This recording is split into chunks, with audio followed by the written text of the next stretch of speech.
우선 이제 데이 4에서는 감가상각이 3대 재무제표에 미치는 영향을 물어볼 수 있어서 그거에 대한 답변을 해보도록 할 텐데요.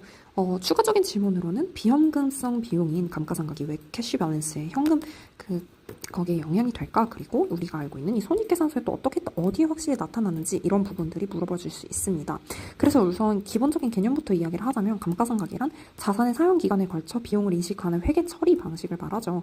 예를 들어서 우리가 어떤 기계를 사서 10년을 쓸 건데 그러면은 그 매년 가격의 일부를 우리가 비용으로 처리가 되는 거예요. 그래서 첫 번째인 IS 손익계산서부터 보자면 감가상각은 비용 처리가 되니까 당연히 비용이 올라가면은 이익이 떨어지죠. 특히 그냥 비용이 아니라 영업비용으로 들어가기 때문에 영업이익에 영향이 됩니다.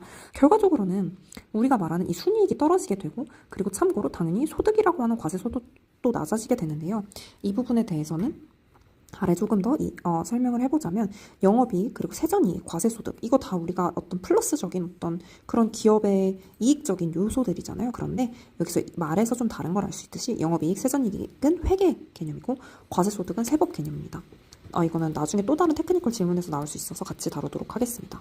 그래서 감가상각처럼 회법과 세법의 기준이 다른 항목이 순이익과 과세소득을 좀 불일치하게 하는 부분이 있어서 이 부분도 조금 알고 있으면 좋고 그러면 IS에서는 결국 그냥 간단하게 말하면 감가상각은 과세소득 줄이고 순이익을 줄인다. 그래서 과세소득 줄이는 게 나중에 이제 뭐 여기에서도 좀 연결이 되는데 어쨌든 IS에서는 순이익 줄이는 게 좀 중요한 내용이고 BS인 재무상태표 같은 경우에는 자산하고 자본 모두 영향을 받는데요. 자산 같은 경우에는 감가상각 누계액이라는 부분이 당연히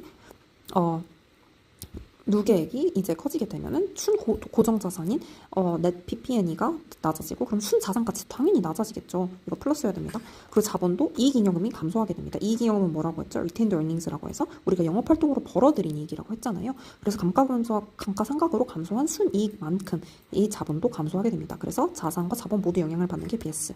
그럼 마지막에 CFS 같은 경우에는 현금흐름표와 감가상각 우리가 말했듯이 첫 번째 그 3FS 연결되는 부분에서 봤듯이 감가상각은 비현금성 비용이에요. 그런데 우리가 이걸 어떻게 했죠? 현금 흐름을 파악해야 되니까 실제로 나가지 않은 현금이니까 추가를 했잖아요. 어디에 추가를 했죠?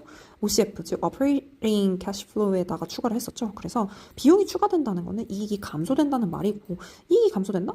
이익이 낮아진다는 건 사실은 우리가 과세소득도 좀 낮아진다는 말이랑 연결이 되어 있어요. 물론 어떤 명확한 수치는 불일치할 수 있겠지만 납부해야 될 세금도 줄어드는 거죠. 왜 이익이 그러니까 번 게 작으니까.